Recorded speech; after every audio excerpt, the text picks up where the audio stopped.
Assalamualaikum warahmatullahi wabarakatuh. Bersama dengan Cikgu Fanida dalam mempelajari biologi tingkat 4 KSSM. Pada kali ini, Cikgu akan mengupas tajuk bab 8 iaitu sistem respirasi dalam manusia dan haiwan. Subtopik yang akan dipelajari adalah 8.1 jenis sistem respirasi, 8.2 mekanisme pernafasan, 8.3 pertukaran gas dalam manusia dan 8.4 isu kesihatan berkaitan sistem respirasi manusia. Pada akhir pembelajaran, anak-anak dapat mengenal pasti struktur respirasi dalam serangga, ikan, amfibia dan manusia, memeliharkan penyesuaian struktur respirasi dan fungsinya dalam pertukaran gas bagi haiwan dan manusia, membanding dan membezakan antara struktur respirasi manusia dan haiwan, membanding dan membezakan antara mekanisme pernafasan dalam manusia dengan haiwan, berkomunikasi tentang respirasi luar dan respirasi dalam, pertukaran gas antara peparu dengan darah, pengangkutan gas respirasi dari peparu ke tisu, pertukaran gas antara darah dengan tisu dan pengangkutan gas respirasi dari tisu ke peparu. Bercerita tentang kesan Chronic Obstructive Pulmonary Disease (COPD) terhadap sistem respirasi manusia iaitu asma, bronkitis kronik dan emfisema. Baiklah, cikgu mulakan dulu dengan 8.1 jenis sistem respirasi, struktur respirasi dan penyesuaiannya dalam pertukaran gas. Struktur respirasi ialah permukaan respirasi bagi membolehkan pertukaran gas berlaku antara sel organisma yang berespirasi dengan persekitaran luar. Nisbah jumlah luas permukaan kepada isi padu iaitu JLP per isi padu per I bergantung pada saiz organisma. Semakin besar saiz organisma, semakin kecil nisbah jumlah luas permukaan kepada isi padu organisma tersebut. Maksudnya, untuk organisma yang besar dan kompleks, isi padu badan yang memerlukan oksigen bertambah lebih daripada jumlah luas permukaannya. Ini menjelaskan mengapa organisma yang besar dan kompleks tidak boleh mengekalkan pertukaran gas dengan cara resapan melalui permukaan badan sahaja. Organisma bersaiz besar memerlukan struktur respirasi khas untuk pertukaran gas yang cekap. Ciri penyesuaian struktur respirasi untuk pertukaran gas yang efisien bagi organisma bersaiz besar adalah: pertama, nisbah jumlah luas permukaan kepada isi padu iaitu JLP per I yang besar untuk pertukaran gas respirasi yang cekap. Yang kedua, struktur respirasi yang nipis iaitu setebal satu sel yang memudahkan resapan gas respirasi berlaku. Ya, dia setebal satu sel. Ketiga, permukaan struktur respirasi yang sentiasa lembap membenarkan gas respirasi melarut di dalamnya. Dan yang keempat, struktur respirasi dilengkapi jaringan kapilari darah melainkan serangga yang membenarkan pengangkutan gas respirasi yang cekap. Cikgu mulakan dulu dengan struktur respirasi serangga dan penyesuaiannya. Sistem pernafasan serangga kita kenali sebagai sistem trakea. Terdapat liang kecil pada toraks dan abdomen serangga yang kita kenali sebagai spiracle. Spiracle membolehkan udara masuk ke dalam sistem tiub udara iaitu sistem trakea. Trakea bercabang untuk membentuk salur yang lebih halus yang disebut trakeol. Trakeol merupakan permukaan respirasi. Trakeol mempunyai ciri-ciri berikut yang membolehkan pertukaran gas respirasi yang cekap. Kita lihat ciri-ciri trakeol. Pertama, bilangan trakeol yang banyak menyediakan jumlah luas permukaan yang besar untuk pertukaran gas. Kedua, dinding trakeol adalah nipis dan lembab. Hal ini membolehkan gas oksigen meresap ke dalam sel manakala karbon dioksida meresap keluar dari sel ke dalam trakeol dengan cepat. Ketiga, sesetengah serangga mempunyai kantung udara dalam sistem trakeanya. Dan yang keempat, kantung ini berisi udara untuk mempercepatkan penghantaran gas respirasi semasa pergerakan badan yang cergas. Okey, cikgu bagi contoh bagi serangga iaitu belalang. Okey, di sini ada gambar rajah belalang. Yang cikgu sebut tadi ialah spiracle. Okey, spiracle ni bukaan. Okey, bukaan yang mana oksigen di luar akan masuk melalui bukaan spiracle. Kemudian dia akan pergi ke trakea dan trakea akan pergi ke trakeol dan trakeol ni yang banyak ni, okey, dia akan attach kepada sel badan, direct attach kepada sel badan. Di sinilah pertukaran gas akan berlaku. Okey, trakeol ni, dinding trakeol ni nipis dan lembab. Oleh itu, gas oksigen boleh meresap ke dalam sel manakala gas karbon dioksida daripada sel badan belalang akan meresap keluar ke dalam trakeol. Okey, cikgu sebut kantung tadi kan? Ni kantung udara. Okey, kantung udara. Seperti yang kamu tahu bahawa belalang ni suka melompat, terbang.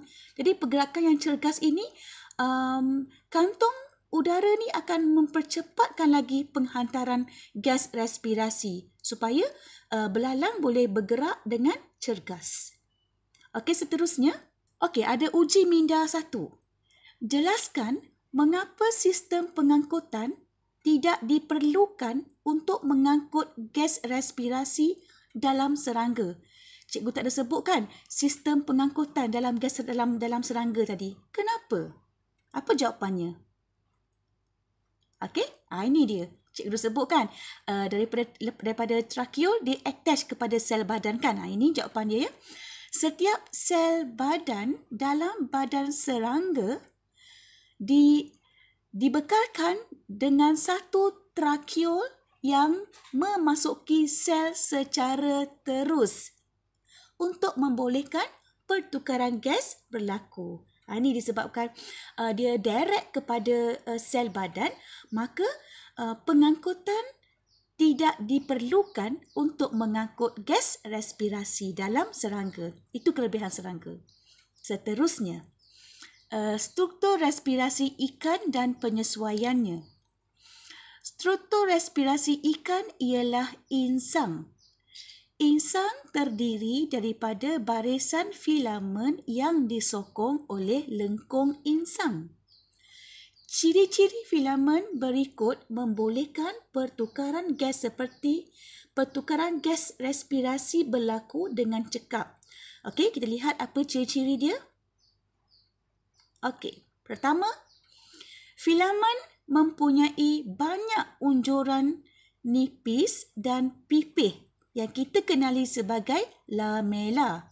Kedua, bilangan filamen dan lamela yang banyak membolehkan jumlah luas permukaan yang besar untuk proses pertukaran gas yang cekap.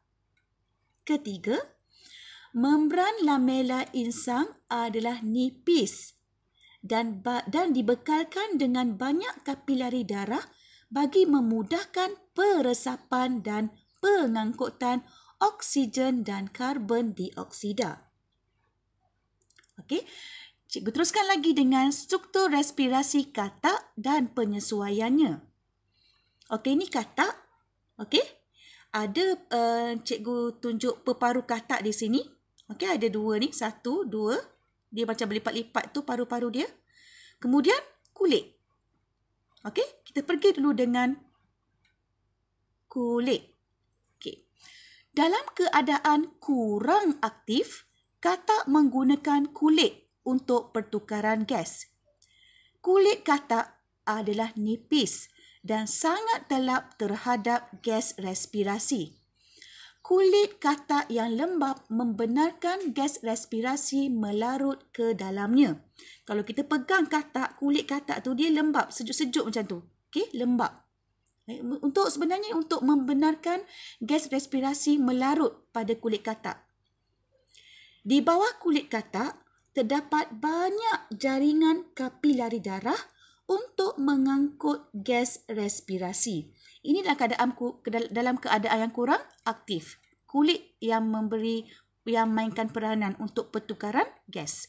Kita lihat dengan peparu katak. Permukaan peparu katak berlipat-lipat untuk menambahkan jumlah luas permukaan bagi pertukaran gas.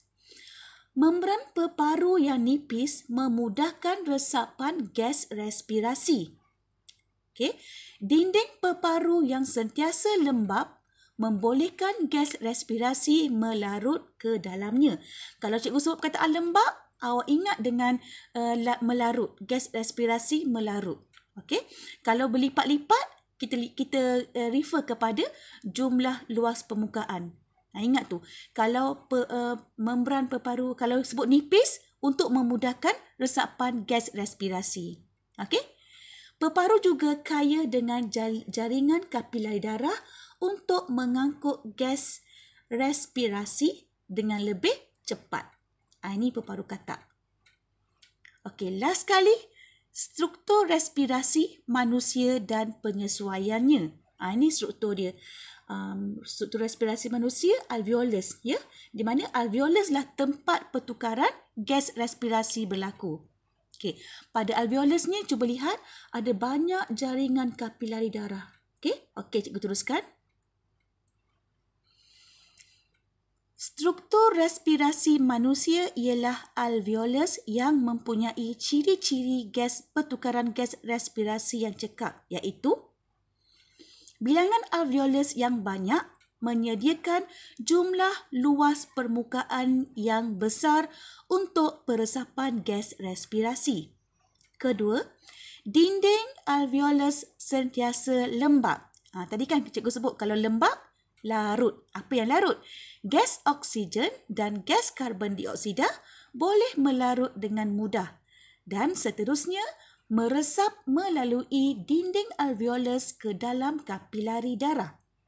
Ketiga, alveolus dilingkari oleh jaringan kapilari darah yang banyak untuk mempercepatkan peresapan gas respirasi.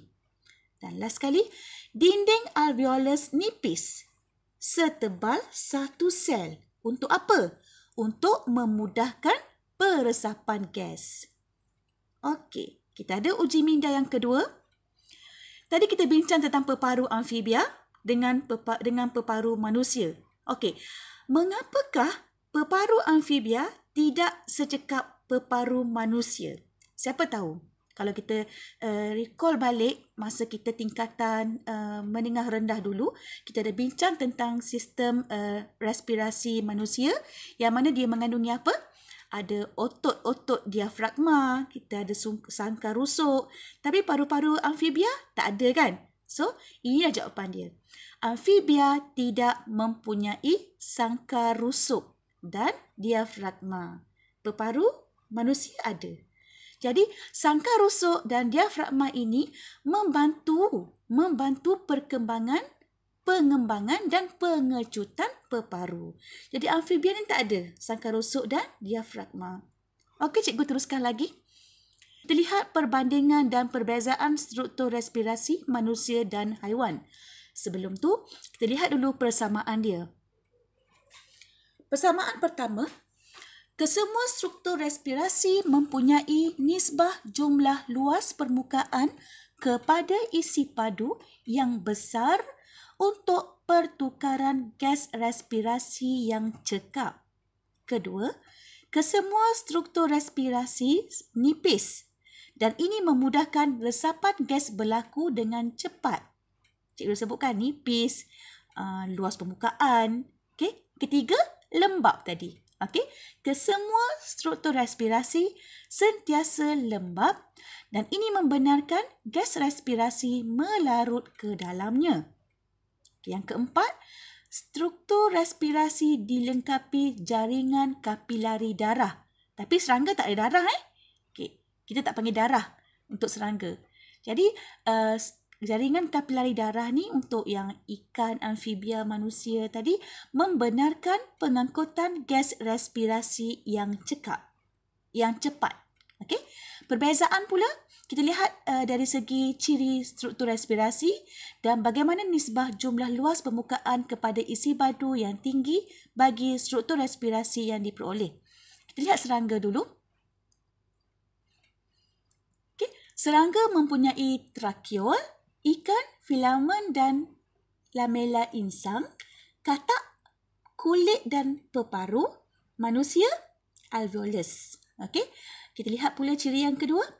Serangga, bilangan trakeol yang banyak, ikan, bilangan filamen dan lamela insang yang banyak, katak pula, permukaan dalam peparu yang berlipat-lipat, keseluruhannya permukaan kulit, dan yang keempat, manusia, bilangan alveolus yang banyak. Itu dia perbezaan. Okey, kita pergi kepada praktis formatif 8.1. Nyatakan ciri penyesuaian struktur respirasi manusia. Ada 4 tadi kan cikgu sebut. Bilangan alveolus yang banyak untuk menyediakan luas permukaan peresapan gas yang besar. Kedua, lapisan dalam alveolus sentiasa lembab untuk memudahkan gas respirasi larut. Ketiga, alveolus dilingkari jaringan kapilari darah yang banyak untuk mempercepatkan peresapan gas respirasi. Keempat, alveolus nipis setebal 1 sel untuk peresapan gas yang mudah. Okey, soalan kedua, terangkan bagaimana kulit katak disesuaikan untuk pertukaran gas yang cekap. Kulit katak adalah nipis, sentiasa lembab dan di bawahnya kaya dengan jaringan kapilari darah. Okey, soalan ketiga, nyatakan ciri-ciri trakeol yang membantu pertukaran gas respirasi dalam serangga. Okey, bilangan trakeol yang banyak menyediakan luas permukaan yang besar untuk pertukaran gas. Kedua, setiap sel di dalam badan serangga dibekal dengan 1 trakeol. Ketiga, dinding trakeol nipis dan lembab. Dan yang keempat, hujung trakeol berdinding telap dan mengandungi bendalir yang membantu gas respirasi larut dan meresap keluar dan ke dalam permukaan respirasi. Okey, soalan seterusnya. Ramalkan apa yang akan berlaku kepada ikan yang insangnya terkoyak apabila akibat tersangkut pada jaring. Okey, apa ramalan kita kepada ikan tersebut? Kita bagi tahu dulu. Insang yang terkoyak menyebabkan apa? Okey. Insang yang koyak mengurangkan jumlah luas permukaan untuk pertukaran gas yang efisien. Okey, kita jawab soalan dia. Maka, ikan berkemungkinan mati akibat kekurangan oksigen.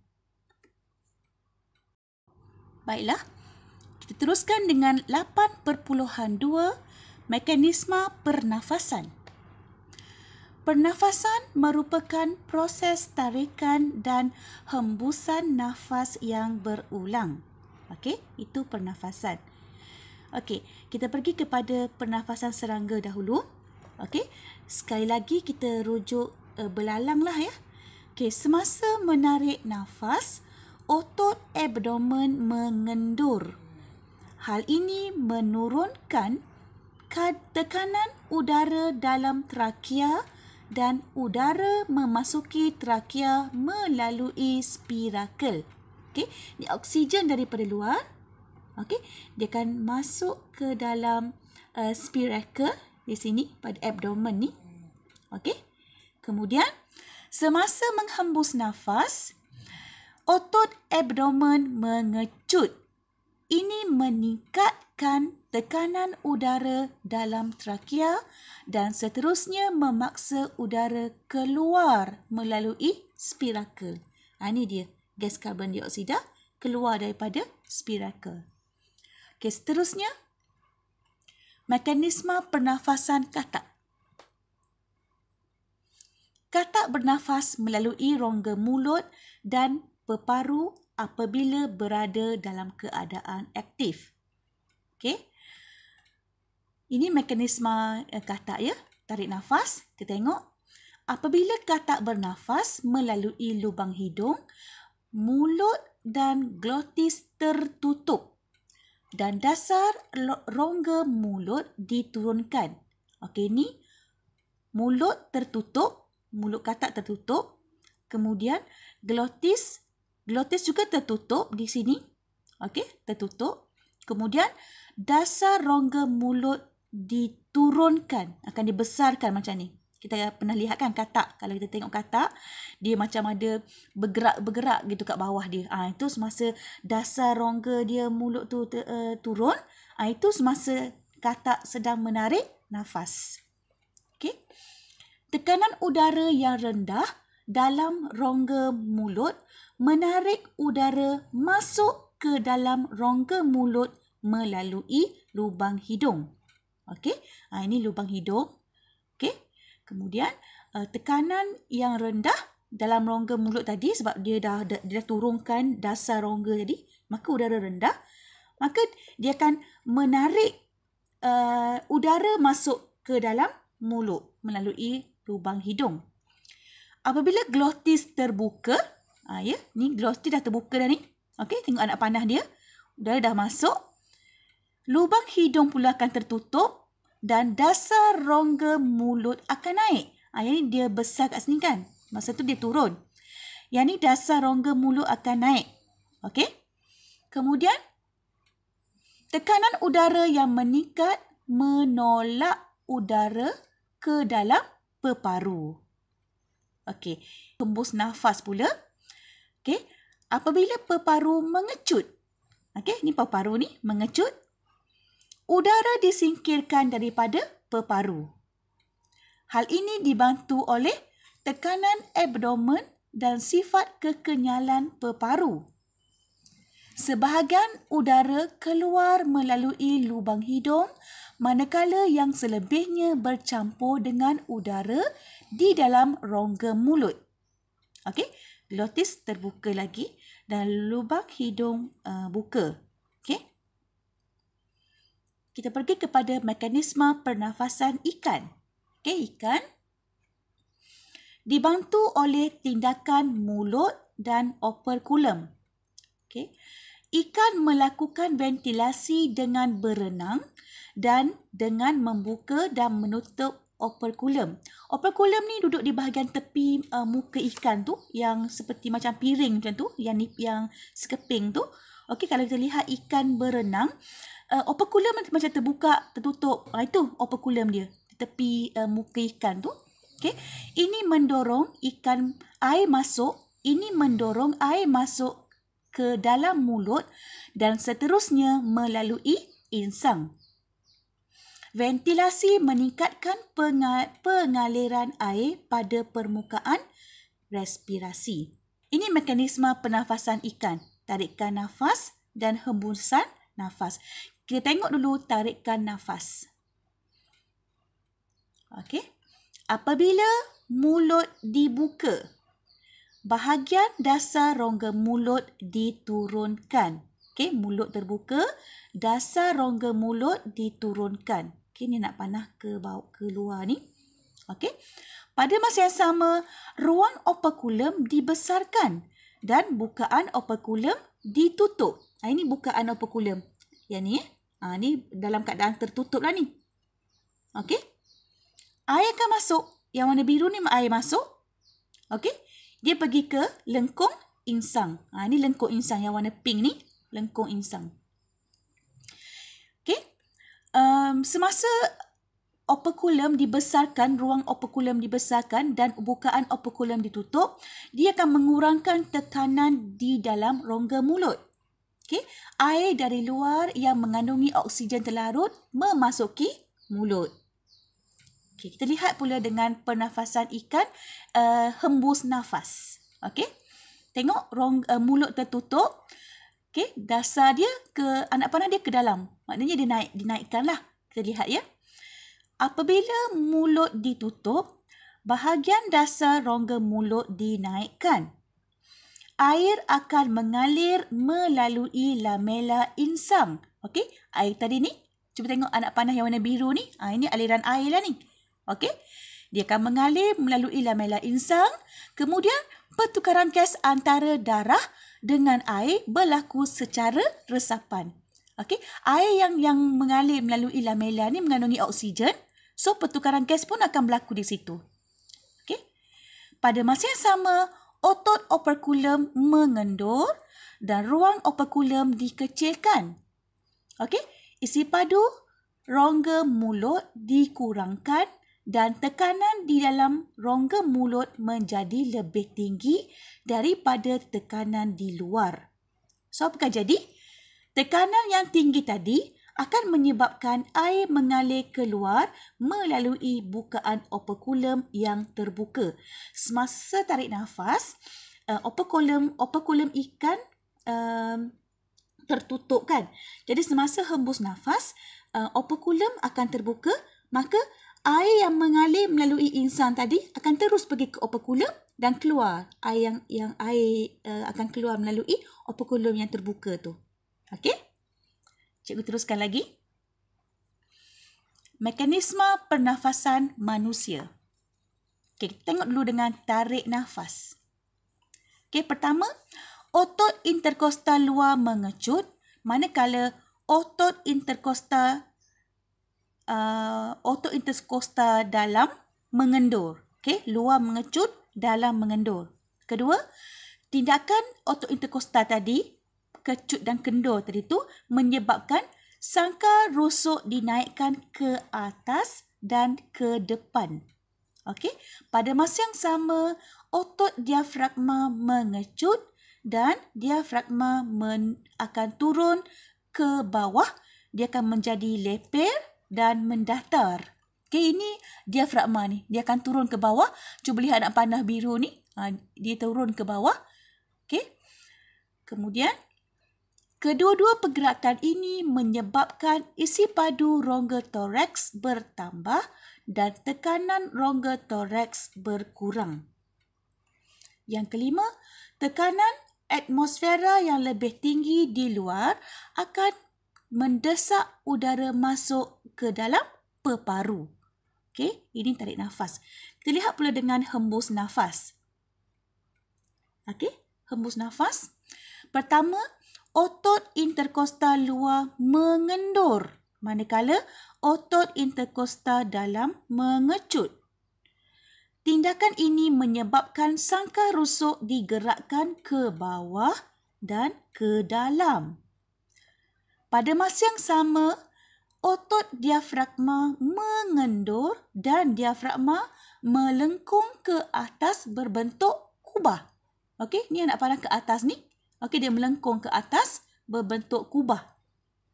Keempat, kedua-dua pergerakan ini menyebabkan isi padu rongga toraks berkurang dan tekanan rongga toraks bertambah. Kelima, udara didesak keluar daripada paru-paru. Okey. Kita ada uji minda yang ketiga.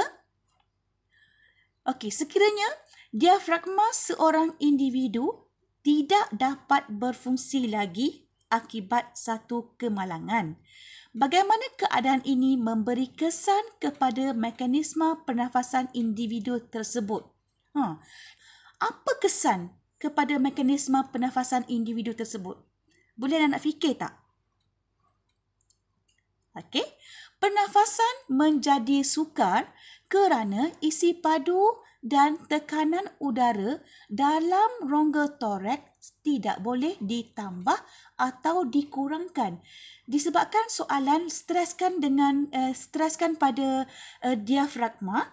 Maka anak-anak perlu teraskan jawapan dengan isi padu dan tekanan udara. Okey? Tekanan udara. Sebab diafragma yang mainkan peranan terhadap isi padu dan tekanan udara. So, jawab soalan berdasarkan, jawapan anda berdasarkan soalan yang diminta. Okey? Kalau disebut diafragma, kita streskan kepada isi padu dan tekanan udara dalam rongga toraks. Okey, cikgu teruskan lagi. Membanding dan membezakan antara mekanisme pernafasan dalam manusia dan dengan haiwan. Okey, ada kalau perbandingan ada persamaan, ada perbezaan lah macam biasa. Okey, ini persamaan dia. Manusia dan haiwan mempunyai struktur khas berotot untuk mengembang dan mengecut. Okey, mengembang dan mengecutkan rongga pernafasan. Okey, mekanisme pernafasan melibatkan perubahan isi padu dan tekanan dalam rongga pernafasan. Okey, kita lihat perbezaan dia pula. Okey, kita ada 4 ciri perbezaan, iaitu kita lihat dari segi liang pernafasan, struktur yang membantu pernafasan dan mekanisme pernafasan. Kita lihat dulu dengan serangga. Serangga liang pernafasannya spirakel, ikan mulut dan operculum, katak lubang hidung, manusia pun sama lubang hidung. Okey, struktur macam mana? Rongga toraks dan abdomen untuk serangga, ikan, operculum dan rongga mulut berotot. Okey, katak, rongga mulut dengan dinding yang berotot, manusia, diafragma, sangkar rusuk dan otot interkostal, luar dan dalam lah. Okey, mekanisme pernafasan dibantu oleh pengecutan dan pengenduran otot abdomen. Ikan, yang tu bagi serangga ya. Ikan dibantu oleh pergerakan dasar rongga mulut dan otot operculum. Katak dibantu oleh pergerakan pantas dasar rongga mulut dan sifat kekenyalan peparu. Dan manusia dibantu oleh pengecutan dan pengenduran otot interkostal dan otot diafragma serta pergerakan sangkar rusuk ke atas dan ke depan serta ke bawah dan ke dalam. Okey. Praktis formatif 8.2. Soalan nombor 1. Nyatakan fungsi spirakel dalam mekanisme pernafasan serangga. Spirakel tadi bukaan tadi kan? Apa fungsi dia? Okey. Dia merupakan liang udara yang menghubungkan struktur respirasi di dalam serangga dengan persekitaran luar. Kedua, bagaimana otot abdomen membantu serangga bernafas? Okey, semasa tarik nafas, otot abdomen mengendur dan injap spirakel terbuka. Ini akan menurunkan tekanan dalam trakea dan udara memasuki trakea melalui spirakel. Semasa hembus nafas, otot abdomen mengecut. Ini meningkatkan tekanan dalam trakea dan seterusnya memaksa udara keluar melalui spirakel. Okey, soalan nombor 3. Nyatakan 2 ciri perbezaan antara mekanisme pernafasan ikan dengan manusia. Dia minta ikan dengan manusia. So, kalau nak buat perbezaan, ciri perbezaan boleh buat dalam bentuk tabel. Okey, ataupun kita boleh buat dalam bentuk ayat. Nanti cikgu bagi contoh dalam bentuk ayat. Mesti ada perkataan manakala lah. Okey. Ciri perbezaan pertama. struktur respirasi ikan ialah filamen dan insang. Manakala struktur respirasi manusia ialah alveolus. Okey, struktur ciri kedua. Liang permukaan ikan ialah mulut dan operculum. Manakala liang permukaan manusia ialah lubang hidung. Okey, soalan yang keempat. Terangkan mekanisme tarikan nafas dalam manusia. Dia minta tarikan nafas. Okey, ada 5 tadi kan? Cikgu ada sebut, ada bagi tahu awak 5 tadi. Pertama, otot interkostal luar mengecut, otot interkostal dalam mengendur. Kedua, tindakan ini menyebabkan sangkar rusuk dinaikkan ke atas dan ke depan. Ketiga, pada masa yang sama, otot diafragma mengecut dan diafragma diturunkan ke bawah menjadi leper dan mendatar. Keempat, kedua-dua pergerakan menyebabkan isi padu rongga toraks bertambah dan tekanan rongga toraks berkurang. Okey, kemudian last sekali, tekanan udara yang tinggi di luar mendesak udara masuk ke dalam peparu. Okey, kalau soalan tanya mekanisme hembus nafas, kita tukar saja ayat-ayat ni menjadi, kalau yang nombor 1 ni, untuk tarikan hembus nafas, kita tukar otot interkostal luar mengendur, manakala otot interkostal dalam mengecut. Tukar aja. Untuk yang kedua ni, untuk hembus nafas, tarikan ini menyebabkan sangkar rusuk digerakkan ke bawah dan ke dalam. Tukar je. Untuk yang ketiga ni, apa yang kena tukar? Diafragma diturunkan kan? Tukar je. Pada masa yang sama, otot diafragma mengendur, mengecut tukar kepada mengendur, dan diafragma melengkung ke atas berbentuk kubah. Okey? Yang keempat, nak tukar apa? Okey, kedua-dua pergerakan menyebabkan isi padu rongga toraks berkurang dan tekanan rongga toraks bertambah.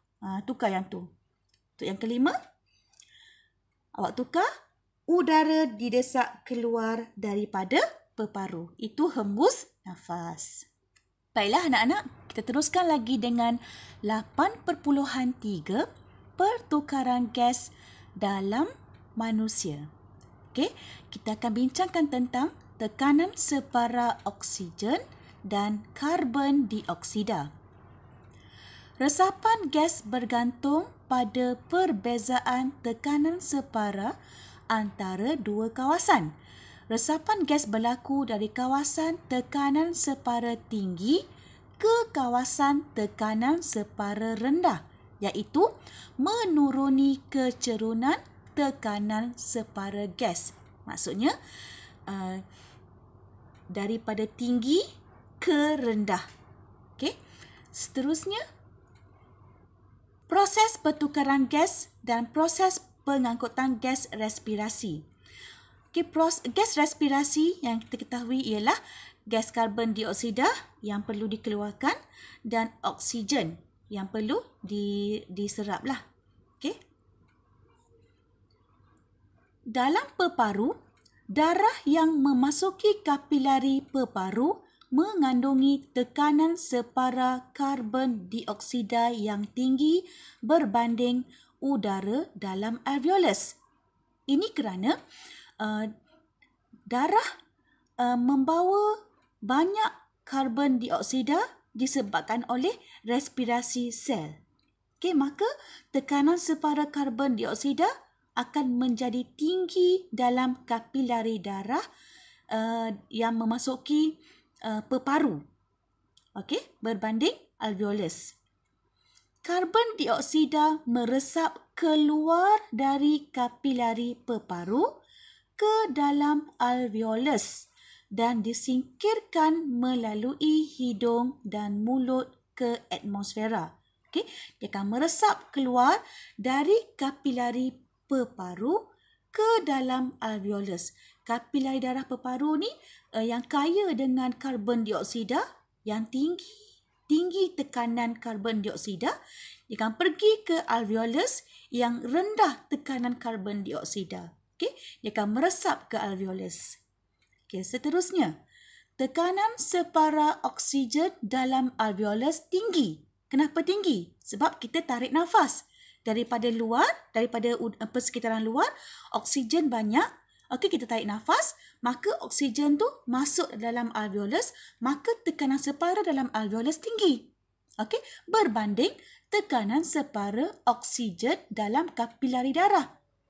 Okey, pada kapilari peparu. Seterusnya, oksigen akan meresap ke dalam kapilari peparu. Okey, daripada tinggi, daripada alveolus tadi, dia masuk ke dalam kapilari peparu yang rendah. Okey, yang rendah oksigen lah. Okey, seterusnya, oksigen yang masuk dalam kapilari peparu tadi akan bergabung dengan hemoglobin dalam eritrosit. Eritrosit itu sel darah merah. Okey, untuk membentuk oksihemoglobin. Okey, cikgu teruskan lagi. Darah yang meninggalkan peparu melalui vena pulmonari mempunyai tekanan separa oksigen tinggi ke rendah yang telah diserap pada alveolus telah meresap masuk ke dalam kapilari peparu, kan? Kemudian dia meninggalkan peparu melalui vena pulmonari. Soalan cikgu, macam mana dengan tekanan separa oksigen di dalam vena pulmonari itu? Tinggi ke rendah? Mestilah tinggi. Okey. Tekanan separa karbon dioksida pula rendah. Okey, respirasi sel membebaskan karbon dioksida. Okey, sel kita akan menjalani respirasi dan hasil respirasi adalah karbon dioksida. Dan karbon dioksida perlu dibebaskan. Tekanan separa karbon dioksida dalam sel tinggi ke rendah? Respirasi telah membebaskan karbon dioksida. Respirasi sel. So, tekanan separa karbon dioksida dalam sel menjadi tinggilah. Okey? Sebab dia telah menjalani respirasi, membebaskan karbon dioksida. Maka tekanan karbon dioksida dalam sel tinggi. Tekanan separa karbon dioksida dalam kapilari tisu rendah. Okey? Sebab dalam tekanan separa kapilari tisu ni dia tinggi dengan oksigen. Okey, seterusnya. Karbon dioksida meresap keluar dari sel badan ke dalam kapilari tisu dan diangkut kembali ke peparu. Apabila darah sampai ke tisu melalui kapilari tisu, tekanan separa oksigen dalam darah tinggi ke rendah? Tinggi. Okey? Oksigen tadi kan? Tekanan separa oksigen dalam sel badan tinggi ke rendah? Rendah. Okey? Kenapa menjadi rendah? Kerana sel respirasi telah menggunakan oksigen dalam sel. Oksihemoglobin pun terurai dan oksigen akan meresap dari kapilari tisu ke dalam sel badan. Okey, seterusnya, darah yang masuk ke dalam peparu melalui arteri pulmonari. Tadi cikgu sebut vena pulmonari kan? Maknanya darah yang keluar daripada peparu, vena pulmonari. Di mana tekanan separa dalam vena pulmonari, tekanan separa oksigen tinggi. Okey? Tekanan separa oksigen tinggi dalam vena pulmonari. Sebab dia baru saja dapat oksigen meresap masuk ke dalam kapilari. Okey? Tengok di sini ayat dia, darah yang masuk ke dalam paru-paru. Tadi keluar. Okey, masuk ke dalam paru-paru, dia melalui arteri pulmonari. So, tekanan separa oksigen rendah. Tekanan separa karbon dioksida tinggi. Kenapa rendah? Kerana Kenapa tekanan separuh oksigen rendah? Kerana dia mengangkut, iaitu arteri pulmonari ni dia mengangkut darah yang kurang oksigen kerana oksigen tadi telah digunakan oleh sel badan untuk respirasi. Kemudian hasil respirasi sel tadi, iaitu karbon dioksida, akan meresap masuk ke dalam kapilari. Okey, lepas itu darah tadi kaya dengan karbon dioksida. Jadi, bila dia masuk dalam paru melalui arteri pulmonari, di mana dalam keadaan tekanan separuh oksigennya rendah, tekanan separuh karbon dioksida tinggi. Okey. Karbon dioksida diangkut melalui 3 cara.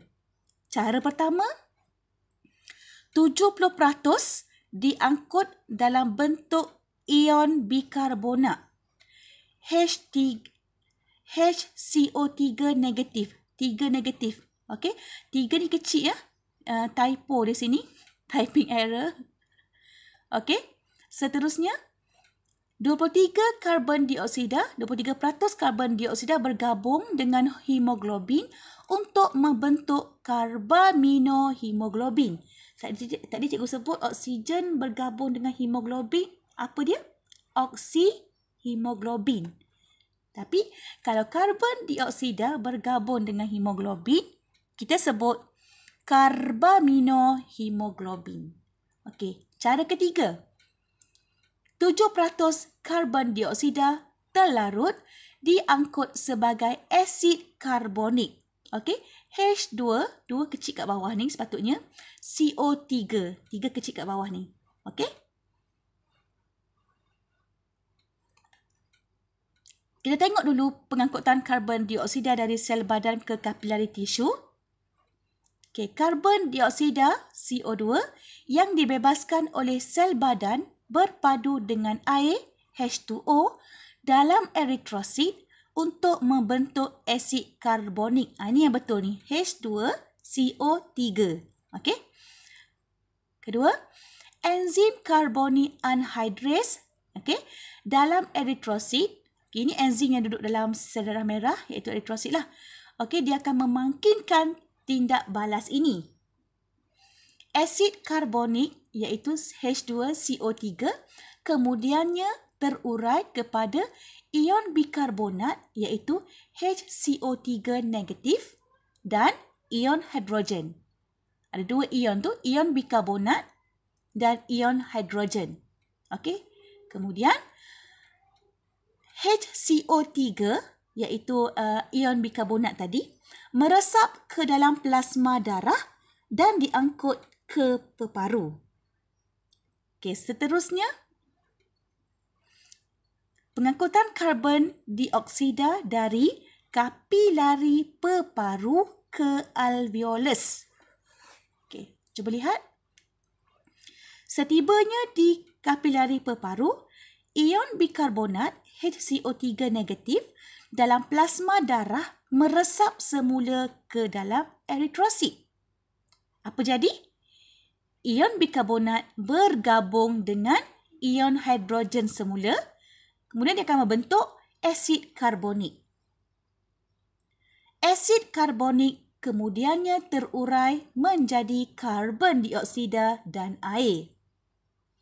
Karbon dioksida akan meresap keluar melalui kapilari peparu ke dalam alveolus dan disingkirkan keluar semasa udara dihembus keluar. Okey, cikgu ada uji minda 4. Bagaimanakah peningkatan kadar denyutan jantung semasa keadaan cemas dapat membantu menghadapi keadaan cemas tersebut? Okey, bagaimana peningkatan kadar denyutan jantung? Jantung kita kalau kita dalam keadaan cemas, dia berdegup dengan laju kan, dengan cepat. Okey, bagaimana dia boleh membantu seseorang menghadapi keadaan cemas tersebut? Ini jawapan dia. Okey, peningkatan kadar denyutan jantung dapat mengalirkan darah beroksigen ke sel dengan kadar yang lebih cepat. Kenapa? Sel kita perlukan oksigen untuk hasilkan tenaga. Kan? Jadi, ini membolehkan respirasi sel berlaku pada kadar yang lebih cepat bagi membekalkan tenaga tambahan yang diperlukan semasa berada dalam keadaan cemas. Mungkin dalam keadaan cemas kita fight keadaan tersebut ataupun kita berlari dengan laju untuk melarikan diri daripada keadaan cemas. Tak kisahlah apa situasi yang berlaku, tapi kita perlukan tenaga tambahan untuk kita hadapi keadaan cemas tersebut. Okay? Pada masa yang sama, karbon dioksida yang dibebaskan semasa respirasi dapat disingkirkan pada kadar yang lebih cepat. Inilah fungsi kenapa kita berdebar-debar, kadar denyutan jantung kita cepat semasa kita dalam keadaan cemas. Okay, cikgu teruskan lagi. Praktis formatif 8.3. Apakah nilai tekanan separa oksigen dalam tekanan atmosfera? Jawapan dia 160 mmHg. Ini unit bagi tekanan separa oksigen ya. 160. Okey, nombor 2. Dalam bentuk apakah karbon dioksida diangkut di dalam sistem peredaran darah manusia? Okey, karbon dioksida diangkut dalam bentuk ion bikarbonat, asid karbonik dan karbaminohemoglobin. Ada 3 cara. Okey, seterusnya. Soalan nombor 3. Terangkan pengangkutan karbon dioksida dari kapilari peparu ke alveolus. Macam mana tadi? Pertama, setibanya di kapilari peparu, ion bikarbonat di dalam plasma darah meresap semula ke dalam eritrosit. Kemudian, ion bikarbonat bergabung dengan ion hidrogen untuk membentuk asid karbonik. Ketiga, asid karbonik kemudiannya terurai menjadi karbon dioksida dan air. Seterusnya, karbon dioksida meresap keluar melalui kapilari peparu ke dalam alveolus dan disingkirkan keluar semasa udara dihembus keluar. Dalam bentuk apakah oksigen diangkut ke tisu? Oksigen kan, dia akan bergabung dengan hemoglobin, dia akan membentuk oksihemoglobin. So, oksigen diangkut dalam bentuk oksihemoglobin. Cikgu teruskan lagi dengan 8.4 iaitu isu kesihatan berkaitan sistem respirasi manusia. Okey, chronic obstructive pulmonary disease iaitu COPD ialah penyakit yang merangkumi penyakit asma, bronkitis kronik dan emfisema.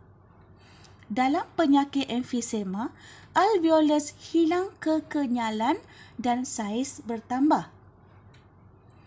Dinding alveolus rosak, jumlah luas permukaan alveolus akan berkurang dan pertukaran gas menjadi kurang efisien.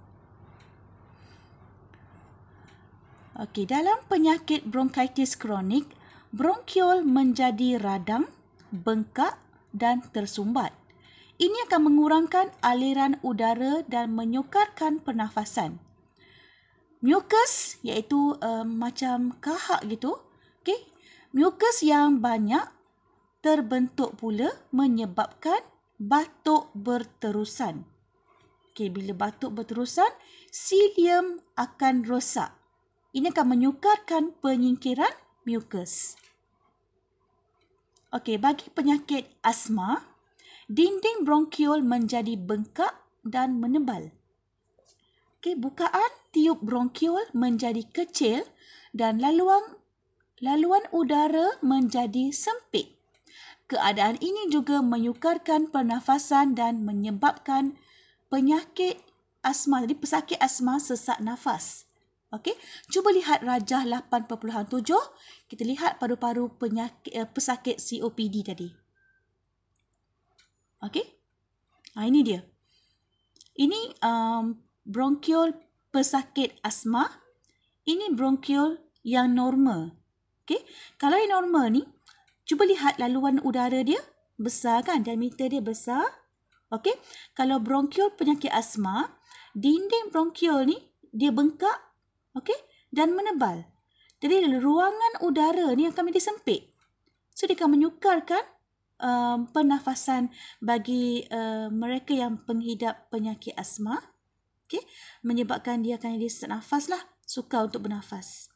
Okey, cuba lihat pesakit bronkitis kronik. Okey, ni yang normal tadi. Okey, laluan udara dia besar. Yang ni yang bronkiol pesakit bronkitis kronik. Maknanya dia ada keradangan bronkiol, okey, dan ada rembesan mukus di sini berlebihan, menghasilkan mukus yang berlebihan. Okey, menjadikan bronkium menjadi sempit. Ini sempit.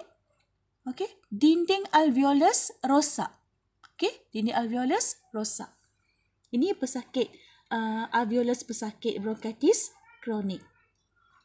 Okey, cikgu teruskan lagi. Praktis formatif 8.4. Apakah kesan penyakit bronkitis kronik terhadap bronkiol? Jawapan dia, bronkiol menjadi radang, bengkak dan tersumbat. Jelaskan keadaan dinding bronkiol pesakit asma. Cikgu sebut tadi kan? Dinding bronkiol menjadi bengkak dan menebal. Okey, bukaan tiub bronkiol menjadi kecil dan laluan udara menjadi sempit. Okey, yang ketiga, bagaimanakah penggunaan alat sedut membantu seseorang penyakit asma bernafas? Okey. Alat sedut mengurangkan keradangan dan membuka laluan tiub bronkiol untuk memudahkan aliran udara. Jadi alat sedut ni dia akan mengurangkan radang. Okey, bila radang dah berkurang, maka tiub bronkiol akan terbuka. Okey, akan terbuka dengan luas. Dia akan memudahkan aliran udara. Okey, seterusnya, terangkan mengapa pertukaran gas menjadi kurang efisien bagi pesakit yang menghidap penyakit emfisema. Okey. Dinding alveolus rosak, luas permukaan alveolus berkurang dan pertukaran gas menjadi kurang efisien. Itu mengapa pertukaran menjadi kurang efisien kan? Mengapa pertukaran menjadi kurang efisien? Sebab dinding alveolus dia rosak. Okey, dah selesai sudah bab 8. Kita pergi kepada rumusan apa yang telah kita pelajari pada hari ini. Okey, pertama sekali cikgu telah berbincang berkenaan jenis respirasi, jenis sistem respirasi, mekanisme pernafasan, pertukaran gas dalam manusia dan isu kesihatan berkaitan sistem respirasi manusia. Untuk jenis respirasi, cikgu dah bincang tentang serangga, sistem trakea dan trakeol bagi ikan, insang. Okey, bagi amfibia, peparuh dan kulit yang lembap. Manakala untuk manusia pula, cikgu bincang trakea, bronkus dan alveolus. Okey, mekanisme pernafasan. Pernafasan merupakan proses tarikan dan hembusan nafas. Okey, pertukaran gas dalam manusia bergantung pada tekanan separa gas karbon dioksida dan oksigen. Okey, bergantung kepada tekanan. Dia akan pergi daripada tinggi ke rendah, menuruni kecerunan. Okey, seterusnya, oksigen diangkut dalam bentuk oksihemoglobin. Karbon dioksida pula diangkut dalam bentuk 3 bentuk iaitu ion bikarbonat, karbaminohemoglobin dan asid karbonik. Apa pula dengan berkenaan isu kesihatan? Okey, cikgu dah bincang berkenaan dengan chronic obstructive pulmonary disease iaitu COPD, di mana kita bincang asma dan bronkitis kronik serta emfisema. Okey. Jadi selesai sudah bab 8 kita pada hari ini. Okey, bertemu lagi pada bab yang seterusnya, bab 9. Okey, sekian. Terima kasih. Assalamualaikum warahmatullahi wabarakatuh.